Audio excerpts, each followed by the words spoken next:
በጥቅጥቁ ጫካ ውስጥ አንድ አባት ሁለቱን ልጆቹን እየጎተተ ይዟቸው ይሄድና ኩራዙን አጥፍቶ ጥሏቸው ይመጣል። በጨለመው ጫካ ውስጥ ብቻቸውን የሆኑት ልጆች ተደናግጠው ግራ ቀኛቸውን ማየት ይጀምራሉ። በሩቅም አንድ ቤት ያያሉ። ወደ ቤቱም እየቀረቡ ሲሄዱ ቤቱ በቸኮሌትና በብስኩት የተሰራ ሆኖ ያገኙታል። ሌሊቱን ሙሉ በራብ ሲሰቃዩ የነበሩት ልጆቹም የብስኩቱን ግንብ እየፈነቀሉ መብላት ይጀምራሉ።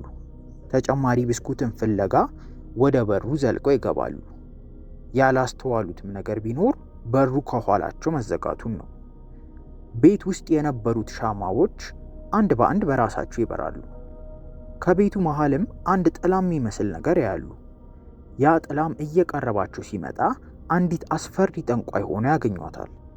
ጠንቋዩም ሁለቱን ልጆች አስራ ወንዱን ልጅ እየመገበች ስታደልበው ሴቷን ደግሞ የቤት ስራ ማሰራት ትጀምራለች። ልጁንም የምትመግብበት ምክንያት ሰውነቱ ከሰባ በኋላ ልትበላው በማሰብ ነው። አንድ ቀንም ሰውነቱ ደርሷል ብላ ስላሰበች ትልቅ እሳት ማቀጣጠል ትጀምራለች። እሳቱ መጋሉን ካየች በኋላ ልጁን እየጎተተች ወደ እሳቱ ልትከተው ስትል እህቱ ከታሰረችበት ሰንሰለት ራሷን ነፃ ታወጣና ጠንቋዩን ወደ እሳቱ ባለ በሌላ አቅሟ ገፍታ ትከታታለች። ወንድሟንም ነፃ ታወጣዋለች። ጠንቋዩም የሚነደው እሳት እያንጨረጨረ ይገላታል።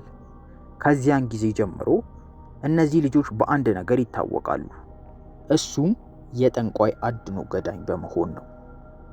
የሃንሰልና የግሬተል ታሪክ የሚጀምረው እንደዚህ ነው። ጭራቅና ጠንቋዮችን በመግደል በአካባቢው ሰዎች ዘንድ መታወቅ ይጀምራሉ። እነ ሃንሰል በሚኖሩበት በአንድ የድሮ ሰፈር ውስጥ አንዲት ምስኪን ልጃገረድን ጠንቋይ ነሽ ብለው የሰፈሩ ሕዝብ ሊያቃጥሏት እየተዘጋጁ ነው። በዚህ ጊዜ ሃንሰልና ግሬተል ከኋላ መሳሪያቸውን በመደቀን እንዲቆም ያደርጋሉ። ሃንሰልም አጥብቆ የመረምራትና ጠንቋይ እንዳልሆነች ስለተረዳ እንድትሄድ ያደርጋል። በዚህም የተበሳጨው ቤሪንገር የሚባለው የሰፈሩ ሼርፍ ግሬተልን በንቀት መሳደብ ሲጀምር ግሬተል በቴስታ ትመተዋለች። አፍንጫውም እየደማ መሬት ላይ ይዘረራል። በዚህ ጊዜ የሰፈሩ ሊቀመንበር የሆነው ኢንግልማን ሃንሰልና ግሬተልን ሰፈሩ ውስጥ እየተካሄደ ስላለው ነገር ያወራቸዋል።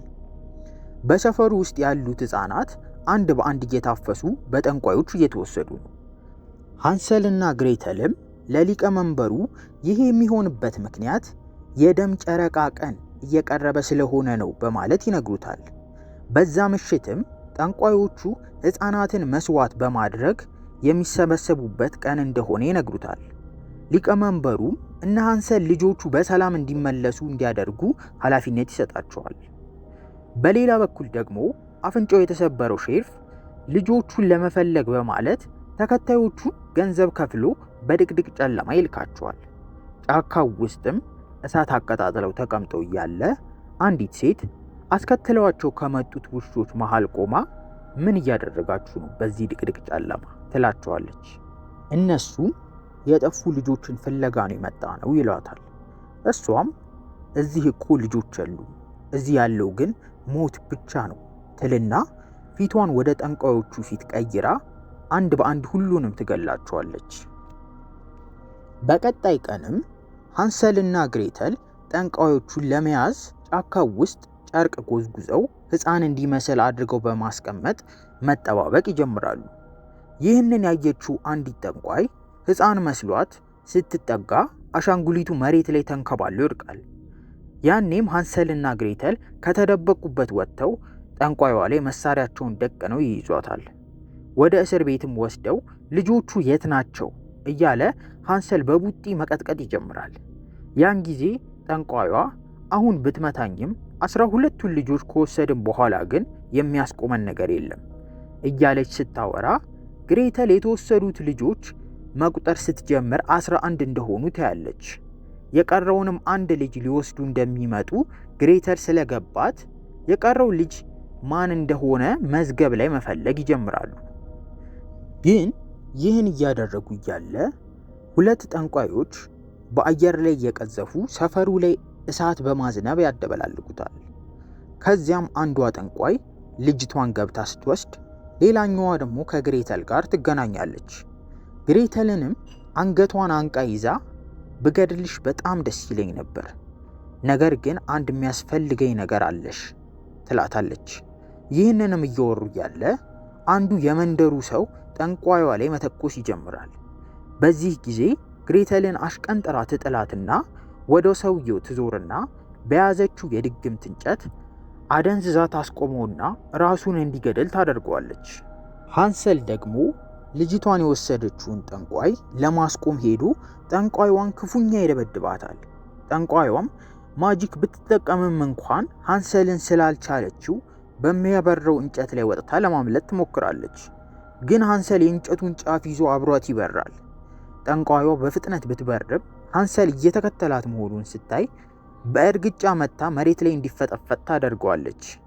በቀጣይ ቀን ግሬተልን ቤን የሚባል የሰፈሩ ልጅ ከወደቀችበት አንስቶ ወደ ቤቱ ይወስዷታል። ሃንሰል ደግሞ ዛፍ ላይ ተንጠልጥሎ አድሮ ከሞት ያዳናት ሚና የምትባለው ልጃገረድ ትቀሰቅሰዋለች። የቆሰለ ጎኑንም ውሃ እያስነካች ታጥበዋለች። ግሬተል ካረፈችበት ቤት ወጥታ ወንድሟን ፍለጋ ወደ ጫካው ውስጥ መሄድ ትጀምራለች። በዚህ ጊዜ ከሼርፉና ከተከታዮቹ ጋር ትገናኛለች። ሼርፉ በሰው መሃል አዋርደው ስለነበር ግሬተልን በተከታዮቹ አስይዞ ክፉኛ ይደበድባታል። ይህንንም ከሩቅ ሆኖ ሲመለከት የነበረ አንድ ግዙፍ ፍጡር እየሮጠ በመምጣት በዛፍ ግንድ አሽቀንጥሮ ይወረውራቸዋል።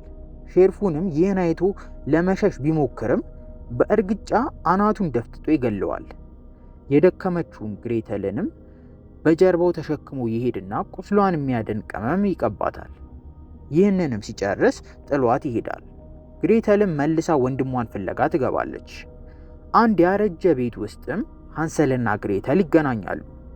ቤቱንም እየተዘዋወሩ ሲያዩ የልጅነት ቤታቸው እንደሆነ ይረዳሉ። በዛም ውስጥ ግሬተልን ስትፈልጋት የነበረችው ጠንቋይ በሩን በርግዳ ትገባለች። አንድ ታሪክ ልንገራችሁ ብላ የልጅነታቸውን ታሪክ ትነግራቸዋለች። በድሮ ጊዜ እዚህ ቤት ውስጥ የምትኖር አንድ ኃይለኛ የሆነች ነጭ ጠንቋይ ነበረች እና እንደ አሁኑ አይነት ቀይ ጨረቃ ሲደርስ የሚያስፈልገው የመጨረሻው ነገር የነጭ ጠንቋይ ልብ ነበር። ግን እናታችሁ ኃይለኛ ስለነበረች ለኛ የአካባቢውን ሰዎች ጠንቋይ ናት ብለን ነገርን ላክልባቸው። ሊያቋጥሏትም ሲመጡ እናታችሁ ግን ሰውን ማትጎዳ አይነት ጠንቋይ ስለነበረች ያለ ትግል እጅ ትሰጣለች። ለአባታችሁ ደግሞ እናንተን ወደ ጥቅጥቁ ጫካ ጥሏችሁ እንዲመጣ ትነግረዋለች። አባታችሁ እናንተን ጥሎ ሲመጣ እናታችሁን እያቃጠሏት ያያል። ሊያድናትም ሲሞክር እሱንም አንቀው ይገሉታል። የእናታችሁንም ልብ ሳናገኝ ያ ቀን አለፈ። ዛሬ ግን ያንቺን ልብ እንዲያመልጠን አናደርግም ብላ ግሬተልን ለመውሰድ ስትሞክር ሃንሰል ቢላዋ አውጥቶ ከጠንቋይዋ ጋር ሲታገል ጠንቋይዋ ደረቱ ላይ ሰክታ ትገለዋለች። ከዚያም ግሬተልን እየጎተተች ትወስዳታለች። ሃንሰል በቀጣይ ቀን ሲነቃ የተወጋው ጎኑ ተፈውሶ ያገኘዋል። አድኗት የነበረችው ልጃገረድ ነጭ ጠንቋይ ስለነበረች ቁስሉን ፈውሰው ነበር። ሃንሰል ላደረገችለት ነገር ምስጋና ሰጥቶ ግን እህቴን ማዳን አለብኝ በማለት ለመሄድ ይዘጋጃል። ነጯም ጠንቋይ መሳሪያዎቹ ሌሎቹን ጠንቋዮች መግደል እንዲችሉ የድግምት ቃል ተናግራ መሳሪያዎቹ ላይ ትረጭባቸዋለች። ከዛም አብሬህ ካልሄድኩ በማለት እሷና ግሬተልን አድኗት የነበረውን ልጅ ከሃንሰል ጋር በመሆን ፈረስ ላይ ወጥተው መሄድ ይጀምራሉ። በቀይ ጨረቃ ምሽት ከተለያየ ቦታ የመጡ ጠንቋዮች ቦታውን ሞልተውታል። በዛ መሃልም ሃንሰል ይመጣና ከዚህ ቦታ በፈቃዳችሁ የምትሄዱ ከሆነ ሁላችሁንም ላለመግደል ቃል ገባላችኋለሁ ይላል። ጠንቋዮቹ የሚለውን ሰምተው መሳቅ ይጀምራሉ። ከዛም ሃንሰልን ለመግደል ሲጠጉ ሃንሰል በያዘው መሳሪያ አናታቸውን በታትኖ ይጥላቸዋል። ነጯም ጠንቋይ ከላይ ሆና በማሽን ጋን ሁሉንም መረፍረፍ ትጀምራለች። ይህንንም ያየችው የጠንቋዮቹ መሪ ግሬተልን ለመግደል ስትሄድ ኤድዋርድ የሚባለው ግዙፉ ፍጡር ገፍትሮ ይጥላትና ግሬተልን ከታሰረችበት ነፃ ያወጣታል። ጠንቋዩዋም በመተት እንጨቷ አሽቀንጥራ ትጥለዋለች። ሃንሰል ደግሞ የታሰሩትን ሕፃናት ነፃ አውጥቶ የቀሩትን ጠንቋዮች ይገላቸዋል። መሸነፋቸውን ያዩትም ጠንቋዮቹ ለማምለጥ በሚያበሩት እንጨታቸው ላይ ሆነው ይሄዳሉ። ግን እነ ሃንሰል ወጥመድ አዘጋጅተው ስለነበር ጠንቋዮቹ ብዙም ርቀው ሳይሄዱ ወጥመዱ ሰውነታቸውን በታትኖ ይገላቸዋል። ከዚህም ለጥቂት ያመለጠችው ዋናዋ ጠንቋይ ከማብራሪያዋ ወርዳ ትደበቃለች። እነ ሃንሰል ሊፈልጓት ሲመጡ መተቷን በመጠቀም ሃንሰልን እያገለባበጠች ትጥለዋለች።